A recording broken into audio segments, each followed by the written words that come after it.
For years, the world accepted a dangerous illusion that the decline of Taiwan was an inevitable fate. Beijing poured trillions of dollars into warships, filling the skies with next-generation jets and deploying nuclear submarines once thought invincible. They built a military machine designed to project absolute dominance. The plan was believed to be flawless, or so they thought.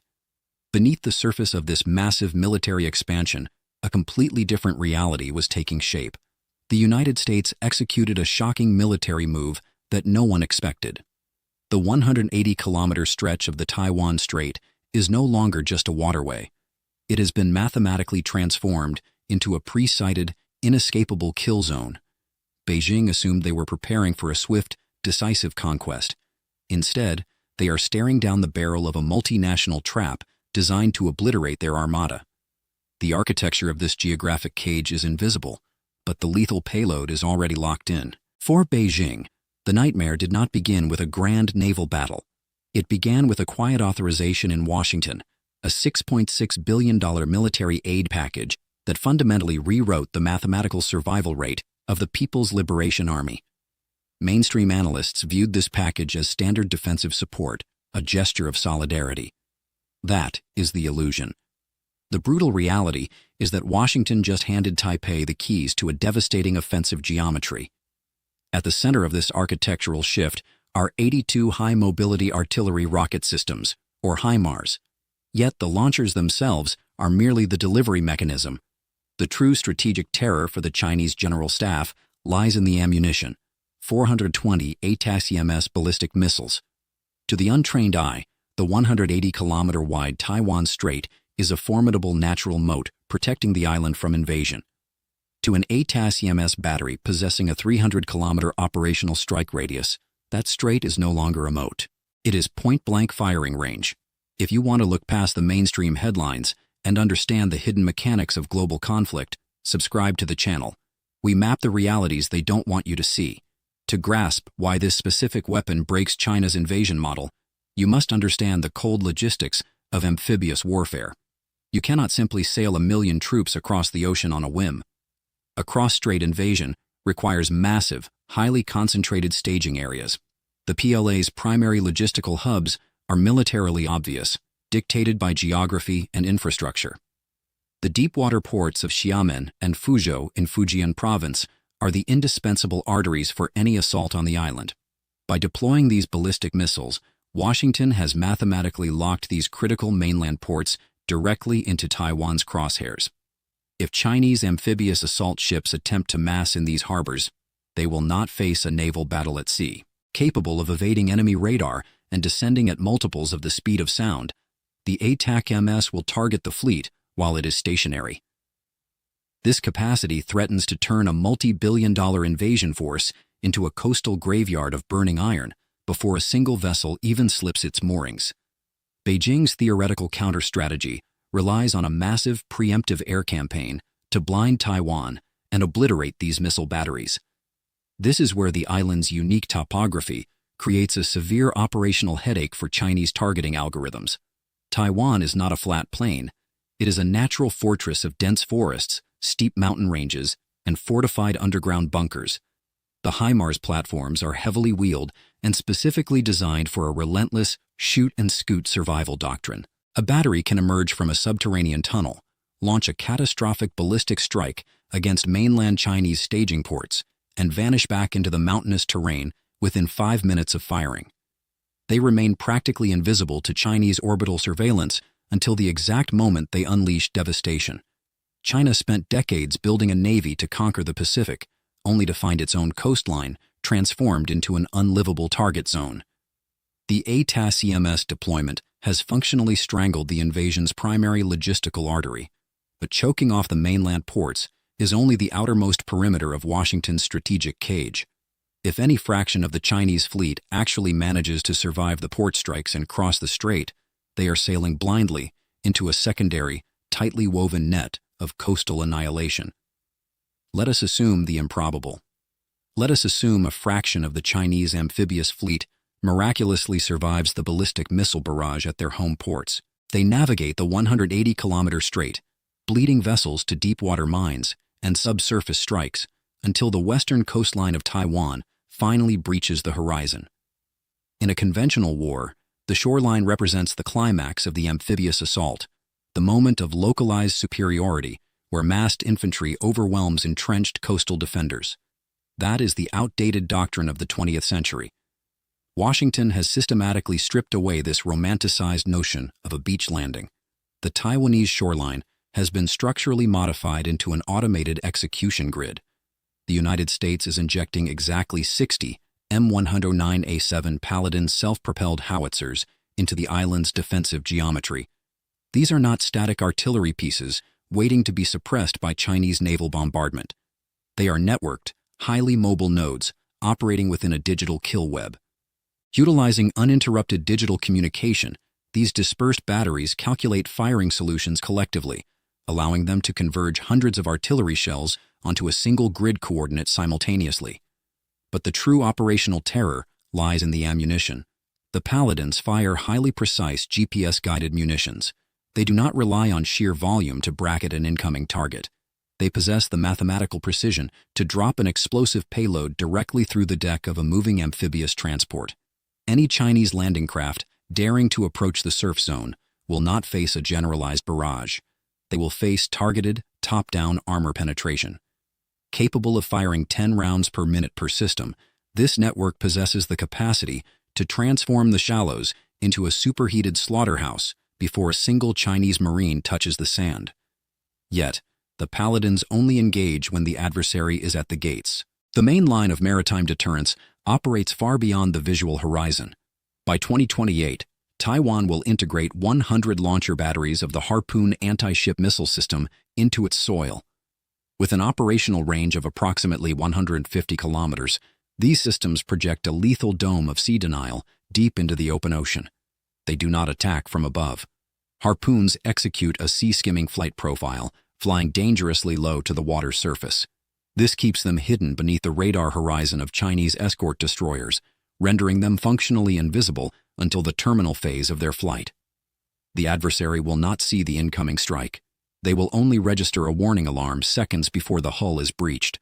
This layered system, the Harpoons devastating the mid-range convoys and the Paladins obliterating the surf zone, strips the People's Liberation Army of its core operational advantage.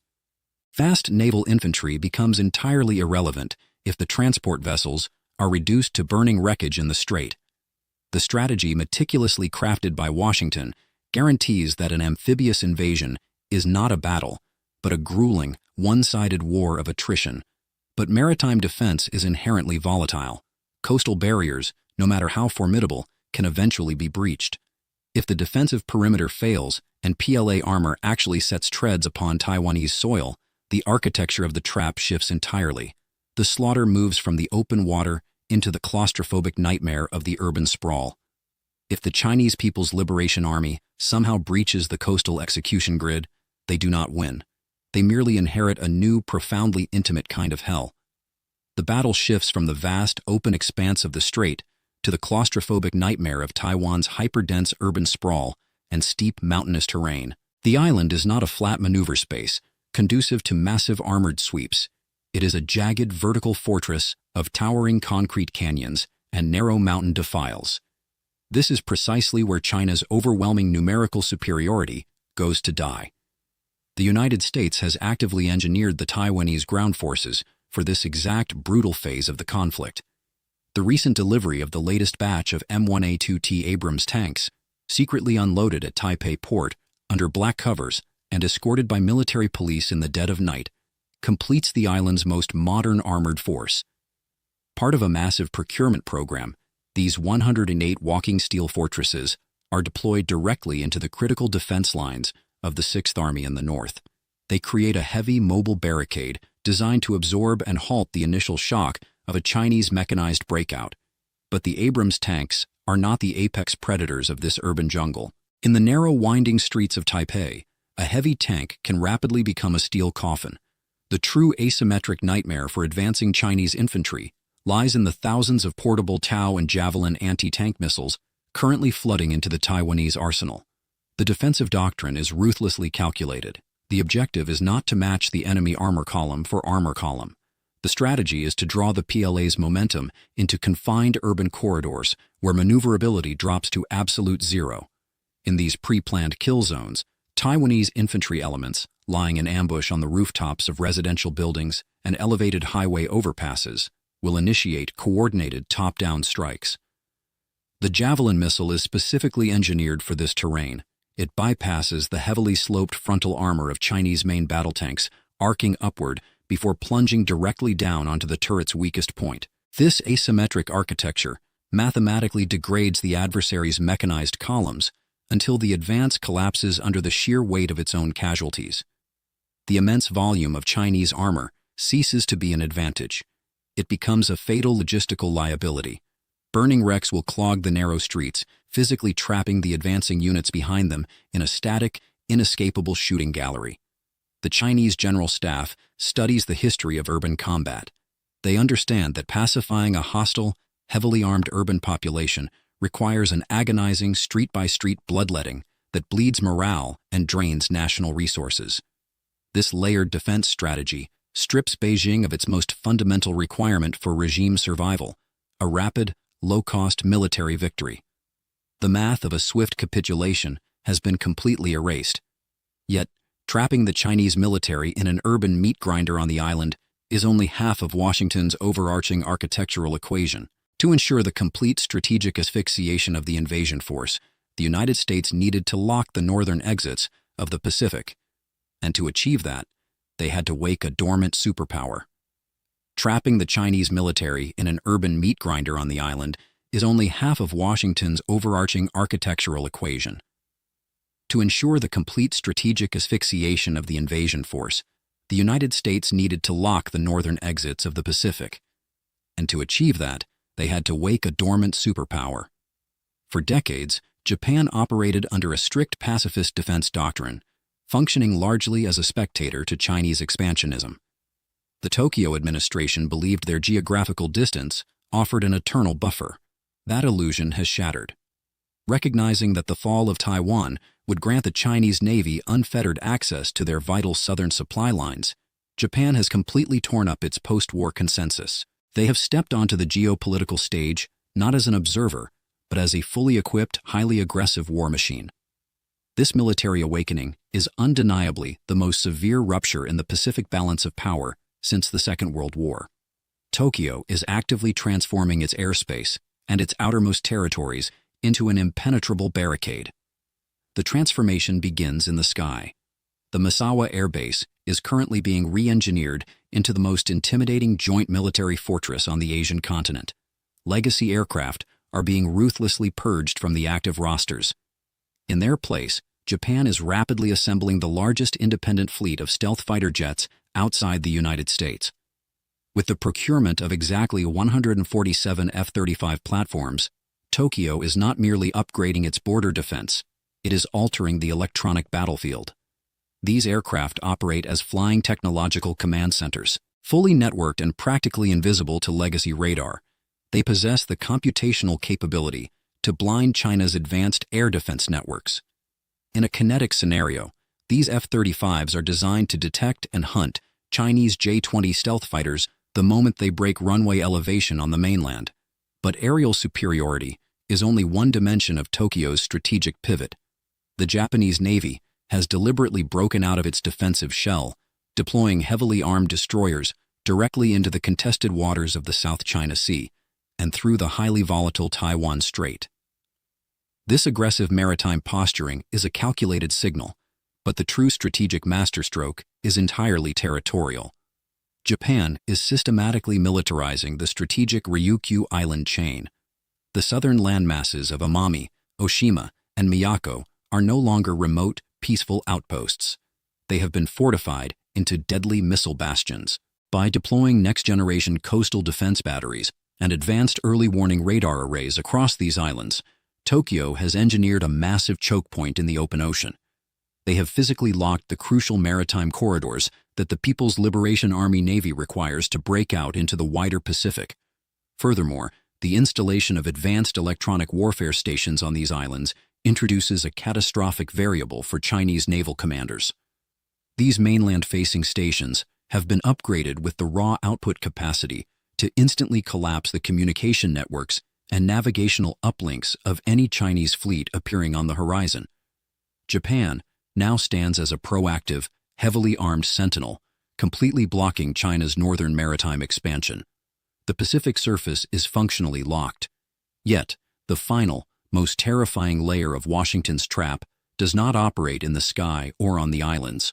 It operates in the crushing darkness, hundreds of meters below the waves.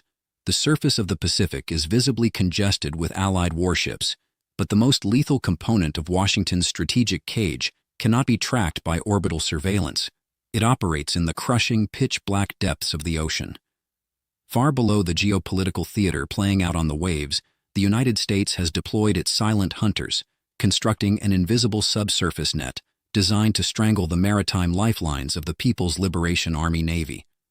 The quiet insertion of Los Angeles-class nuclear attack submarines, such as the USS Asheville, into the most highly contested and narrow waterways of the region is not a routine navigational exercise. It is a calculated prepositioning of overwhelming preemptive force. These vessels are nuclear-powered ghost ships, possessing the mechanical capability to remain submerged and undetected almost indefinitely. They do not project power through the visible intimidation of an aircraft carrier strike group. They project it through the terrifying absolute guarantee of an unseen kinetic strike. Operating far below the thermal and acoustic layers of the ocean, these submarines function as the ultimate ambush predators of modern naval warfare. They utilize highly advanced hydrophone sonar arrays that act as the omniscient ears of the deep, continuously ingesting raw acoustic intelligence. They listen to the distinct churning of propellers from Chinese amphibious assault ships and the hum of their escort destroyers miles away, stripping the adversary of their only remaining operational advantage, the element of surprise. Long before a Chinese carrier group even approaches the mouth of the Taiwan Strait, its exact speed, trajectory, and unique acoustic signature have been meticulously calculated, verified, and fed directly into an Allied targeting matrix. This continuous subsurface tracking completely transforms the Pacific Basin. It alters the ocean from a vast, opaque hiding place into a transparent, mathematically monitored execution zone. Every maneuver the Beijing administration attempts on the surface is silently shadowed from the bottom of the trench. The Chinese Naval Command is now forced to operate under the paralyzing, unshakable assumption that they are constantly lingering in the crosshairs of an undetected Mk-48 torpedo tube. The psychological toll of this invisible perimeter is immense, systematically degrading operational confidence and injecting a permanent state of institutional paranoia into the PLA's maritime strategy. This is the true finalized architecture of the Pacific deterrent. It is not merely the ballistic missiles stationed on the islands, nor is it the heavy armor waiting in the urban streets. It is the inescapable reality that from the networked skies above Misawa to the crushing silent depths of the South China Sea, every geographic exit door has been decisively locked. The cage is fully assembled. But a cage only holds an adversary until they decide the cost of breaking it is lower than the cost of remaining trapped. The United States did not merely build a fortress in the Pacific. They built a mathematical equation designed to break the will of an empire. Every HIMARS battery hidden in the Taiwanese mountains, every Paladin howitzer locking down the surf zone, and every F-35 networked into the Japanese air defense grid serves a single, unified purpose: deterrence through the guarantee of absolute attrition. Washington has constructed an invisible architecture of sea denial that stretches from the fortified Ryukyu Islands down to the pitch-black, submarine-infested depths of the South China Sea. This is the cold realism of the modern geopolitical theater. Beijing's trillion-dollar invasion fleet, a marvel of contemporary naval engineering, has been preemptively outmaneuvered not by a larger fleet, but by the relentless geometry of asymmetric warfare. The strategic reality is that a successful amphibious assault across a 180-kilometer pre-sighted kill zone is no longer a viable military objective. It is an institutional suicide mission. To cross that strait is to invite the systematic dismantling of the People's Liberation Army Navy, vessel by burning vessel, in a grueling, protracted war that the Chinese state infrastructure cannot survive. The cage is fully assembled, and the perimeter is heavily armed. But the ultimate variable in any global conflict is human psychology. The architecture of this Pacific trap is set, but geopolitical deterrence only works if the adversary operates rationally. Will Beijing calculate the brutal, unforgiving cost and stand down, or will internal political pressure force the Chinese leadership into a catastrophic military gamble despite the mathematical certainty of destruction? Leave your strategic assessment below.